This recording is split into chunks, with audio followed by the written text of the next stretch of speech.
बच्चों, आज हम करेंगे कन्वर्स ऑफ बीपीटी थ्योरम। बेटा इस थ्योरम को देखने से पहले मेरी लास्ट वीडियो जो बीपीटी थ्योरम वो भी देख लेना, क्योंकि ये आपको तभी समझ आएगी अगर आपको पहली थ्योरम अगर आप देखोगे तो ये थ्योरम हम देखते हैं अब। If a line divide any two side of a triangle in the same ratio then the line is parallel to the third side.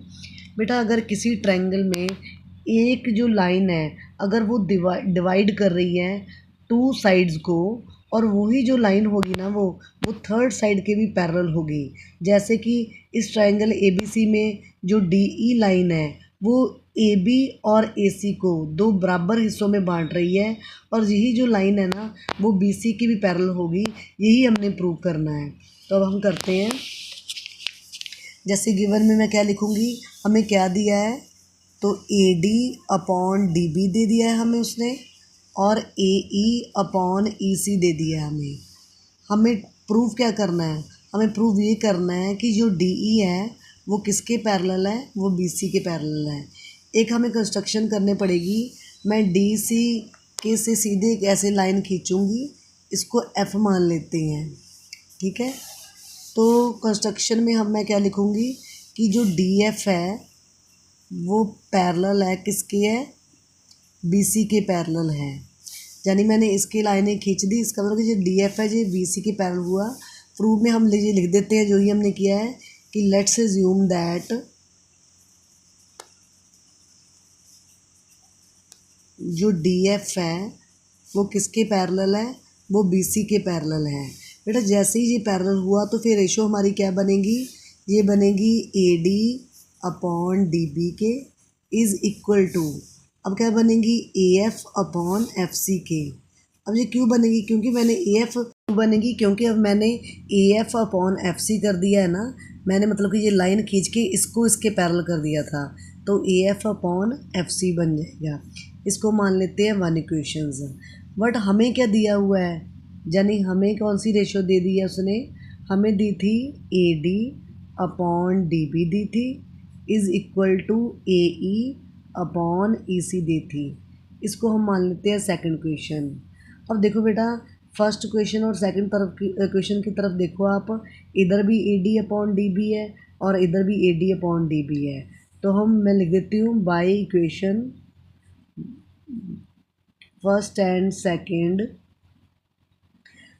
देखो AD upon DB AD upon DB, तो इसकी जो राइट हैंड साइड है वो automatically equal हो जाएगी, यानी AF upon FC हो जाएगा। AF upon FC is equal to AE upon EC हो जाएगा, ठीक है।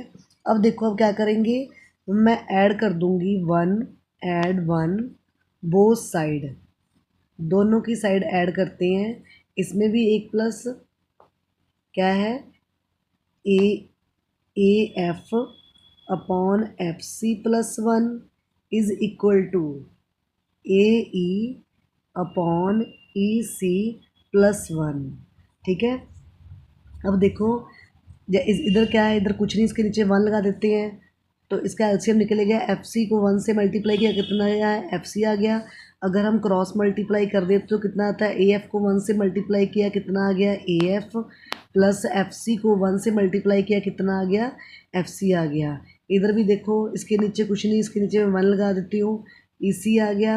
अब एलसीएम EC आ गया आपका नीचे, क्रॉस मल्टीप्लाई करने पर AE को वन से मल्टीप्लाई की तो कितना आता है, AE मल्टीप्लाई किया तो AE आ गया, प्लस EC को वन से मल्टीप्लाई किया तो EC आ गया, ठीक है।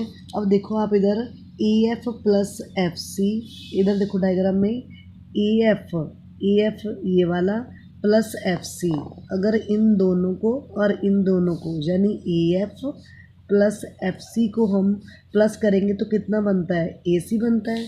तो इसकी जगह मैं क्या लिख दूँगी, AC लिख दूँगी, अपॉन क्या लिखूँगी, FC इज़ इक्वल टू, अब AE प्लस EC, देखो इधर AE प्लस EC तो भी कितना आता है, AC साइड बनती है, तो इसकी जगह क्या लिखूँगी, AC अपॉन EC लिख देते हैं, ठीक है।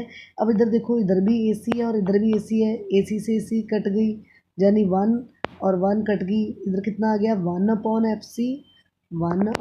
FC is equal to one upon E C. ठीक है, अब नेक्स्ट पे चूज़ करते हैं हम, यानी हमारा कितना आया था, 1/FC आया था इज़ इक्वल टू 1/EC आया था। ठीक है बेटा, हम जैसे इसको रेसिप्रोकल करेंगे तो क्या आएगा, रेसिप्रोकल से FC/1 आएगा। तो FC/1 क्या होता है, FC ही होता है, इज़ इक्वल टू EC/1 क्या होता है, EC होता है। ठीक है, अब देखो FC और EC ये इक्वल हो सकते हैं।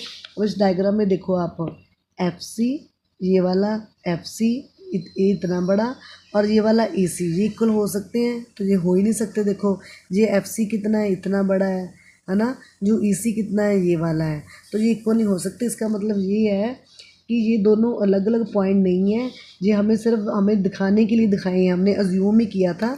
यानी ये एक ही लाइन पर दो हमारे ये पॉइंट है, तो इसका मतलब क्या होता है कि दीज आर कोइंसाइड। ये जो पॉइंट है ये कोइंसाइड है, जो कोई अलग पॉइंट नहीं है, ये हमने सिर्फ अज्यूम ही किए थे। तो सो देयरफॉर जो DE है वो किसके पैरेलल है, वो ही पैरेलल BC के है, हैंस प्रूव्ड।